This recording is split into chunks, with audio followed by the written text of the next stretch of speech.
There are several types of industrial networks.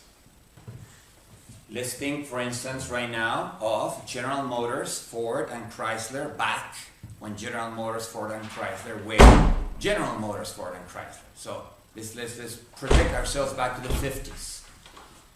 General Motors was the node of a network of organizations, which were, of course, its suppliers. Suppliers of spark plugs, suppliers of tires, suppliers of aluminum for the body car, suppliers of pre-assembled carburetors, suppliers of all kinds of components, the leather for the seats, the plastic for the floor, and so on and so forth. And distributors, which in this particular case were mostly car dealerships. But that was already something, and you count the number of organizations in that network, probably was 200, 250. General Motors itself, a giant organization, of course, dominating its suppliers in the sense that it could tell them, yes, I'm going to buy 100,000 spark plugs from you, but if you give them to me at this cost. Or I'm going to buy 1 million pre-assembled carburetors from you, but if you meet my specifications, and so on and so forth. So it dominated their suppliers in the sense that it could exercise power over their suppliers, and of course, dominated their distributors.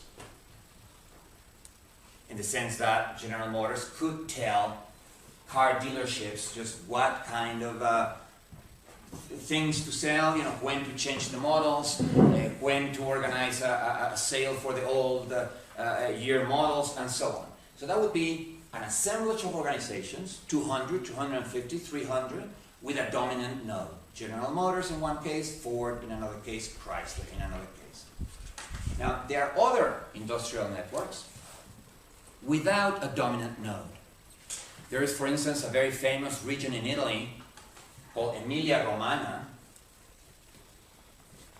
It's a very old region. If you look at maps from the Roman Empire, there is already there Emilia and there is already there Romagna as separate regions. They are not particularly touristic, so the cities that organize those regions, you might not know. Bologna, everybody has heard of Bologna, and of course, Bologna had a university already by the 11th century, so it has been a center of learning for the whole millennium. And it has another city, another famous city called Modena, which if you heard of it, is because they designed Maseratis and a bunch of other really fancy cars there. But the region as a whole has about 20 to 30,000 small industrial firms dedicated to mostly the production of textiles of a variety of different types, textiles for furniture, textiles for clothing, textiles for curtains and so on, and ceramics of different types. Tiling, those are mostly to sell to the architects for architectural or decorational purposes. And they also design the machines with which they print and weave the textiles and with which they produce the ceramics, right? They are, unlike the example I just gave you of General Motors with one giant dominant node and a bunch of captive suppliers and distributors, here there's no giant corporations. There's about 20,000 small firms, 90% of which have less than 100 employees. Now the most important thing is this: of that 90%, 50% of the firms are design independent, meaning they do their own design. And they compete against each other in terms of design. Who does the best designs for textiles, for ceramics? The other half works for Benetton or works for another, Celanese or other large corporation who just outsources certain jobs to them. The design is kept in-house, the design is kept at Benetton, and they just give the actual manufacturing to this other 50% of the firms in EmiliaRomagna. But let's concentrate then on the 50% with less than 100 employees that actually produces their own designs. These people have realized for a long time, because EmiliaRomagna has been around, this particular industrial network has been around since the 60s. First of all, it experienced a period of explosive growth that made everybody around the world notice. Two very famous MIT economists, Sable and Fiore, and I'm running out of room here to put the names. Sable and Fiore, I can give you the names if you want me to. The name of the book is The New Industrial Divide. Went to EmiliaRomagna for 5 years to study the region. That's how much of a phenomenon this was. There's been several books written about EmiliaRomagna because It seems to be an entirely different industrial paradigm based on small firms. Why do small firms matter? Why does it matter they have less than 100 employees? Well, for several reasons. Number one, when you go beyond 100 employees, 500, 600, 1,000, accountants and managers start becoming more important than designers. Right? When you have less than 100 employees, the artistic talent, the designers are the ones who count. If you can recruit enough talent, then you're a successful company. If you cannot recruit enough talent, then you are not a successful company. Artists drive the process. Number two, they compete against each other not in terms of costs, although they of course have to take costs into account, the costs of raw materials, the wages, the taxes they have to pay, the rent they have to pay on their buildings. But cost is not the most important thing for them. The most important thing for them is design. So they compete in terms of design. They put their little booths in international fairs and they show their textiles right next to the other people's textiles. Now that implies a very different type of competition. Because when you compete in terms of costs, it pays to get big. Because as you get big, then you reap economies of scale.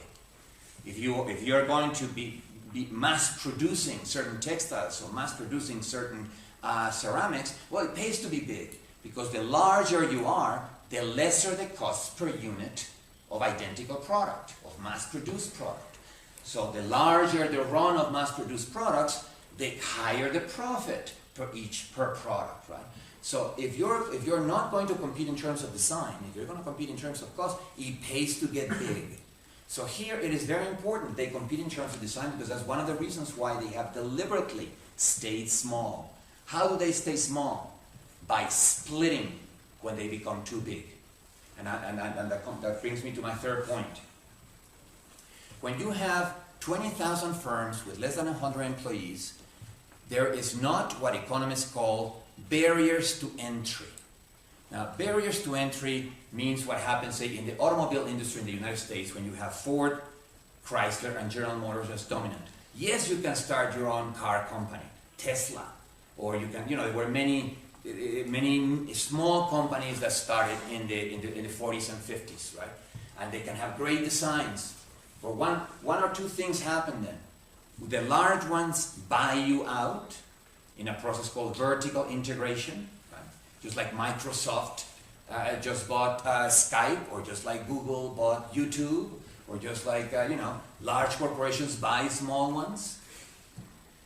Or they wipe you out of existence. They wipe you out of existence because they are competing in terms of cost, and they can sell cars at less than a cost in order to gain market share and expel you from your tiny little, in other words, that's what is called a barrier to entry.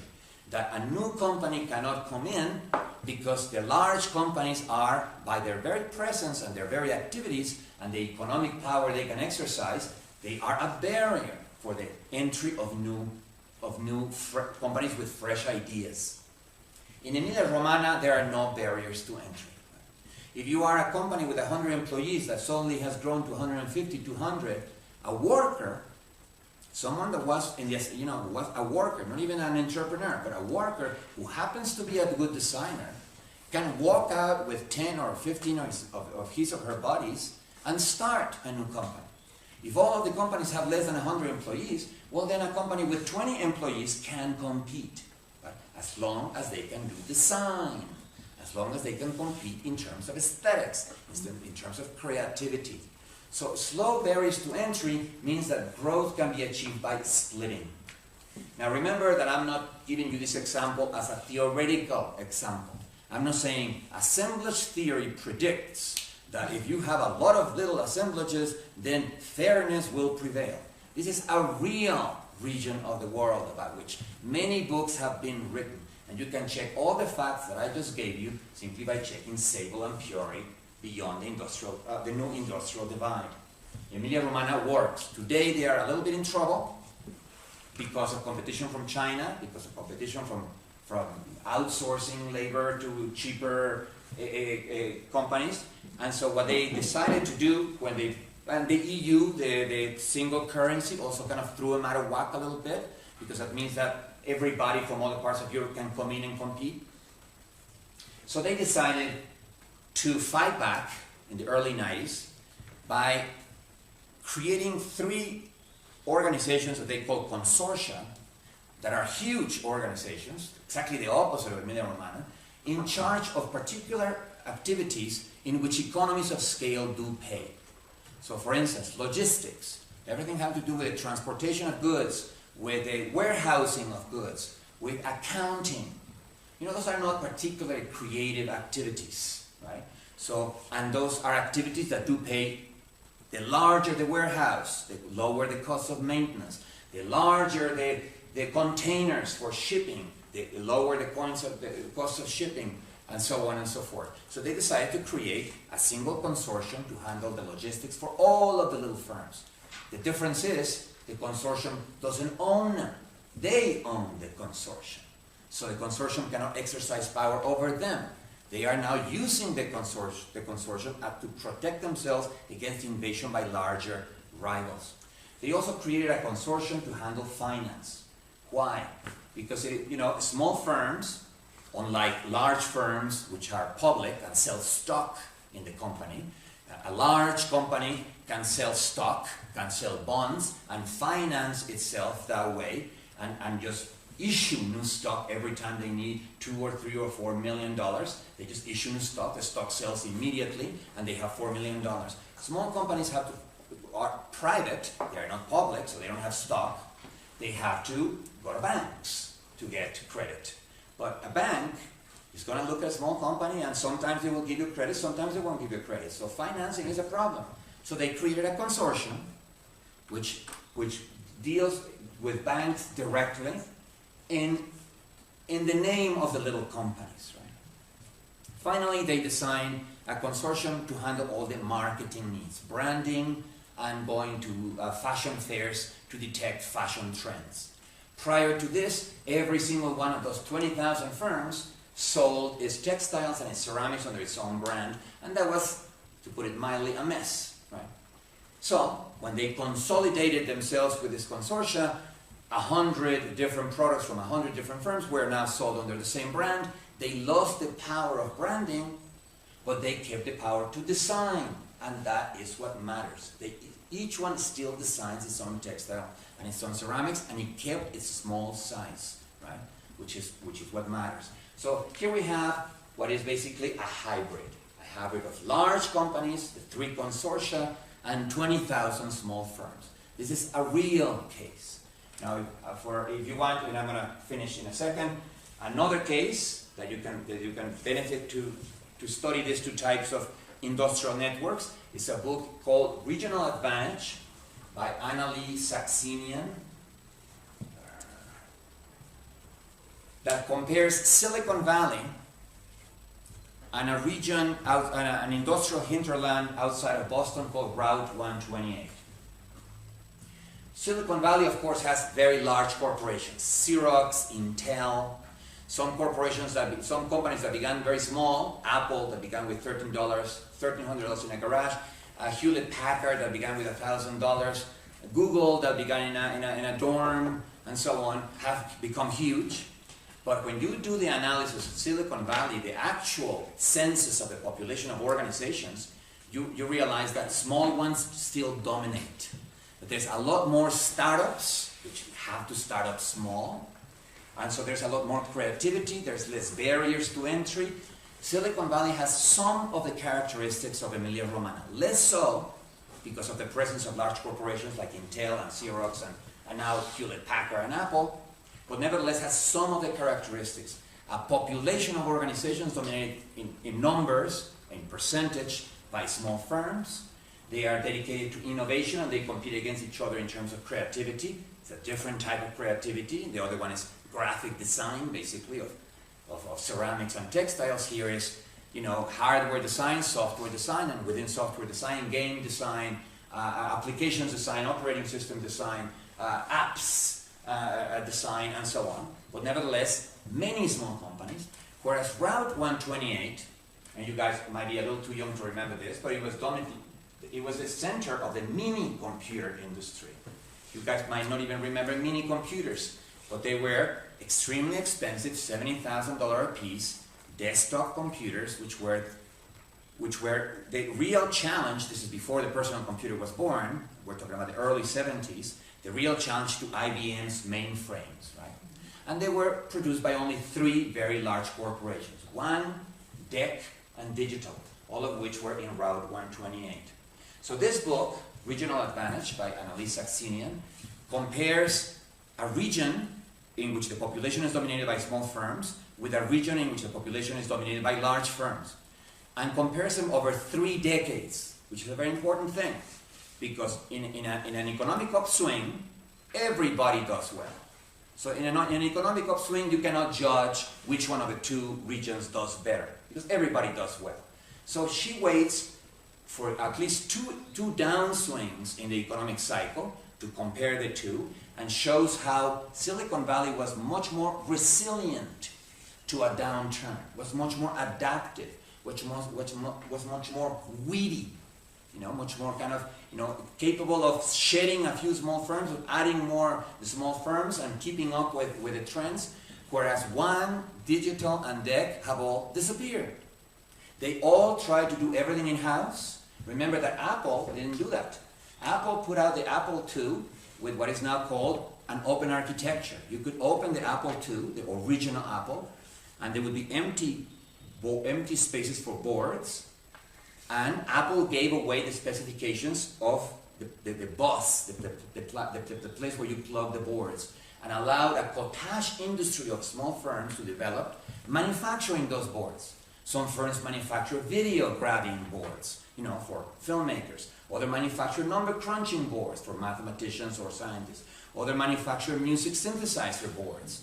But those now were not designed or manufactured by Apple. Apple gave birth to hundreds of small little companies around it that could create hardware and could create software for its machine. In Route 128, DEC, Digital, and One decided to do everything in-house. So of course, each one had its own operating system, each one had its own word processor, each one had its own, and what they, since they had corporate clients, they would sell the entire package to the corporate client. And they lasted for a while. They lasted until 1985, 1987. Some of them lasted until 1990. But they just could not keep up with the rate of innovation in the personal computer business, right? Not even Apple was able to keep up. Apple, by 1990, was already in the doldrums, right? They had to bring Steve Jobs back, which is the one who kind of injected new ideas with the iPod and the iPhone and so on. So, but the book is very interesting because it shows you 2 areas of the United States, one and the same country, with entirely different industrial styles. And you cannot tell that unless you analyze the details of each region. You could not have told that a priori. You needed to do empirical work and gather evidence a posteriori.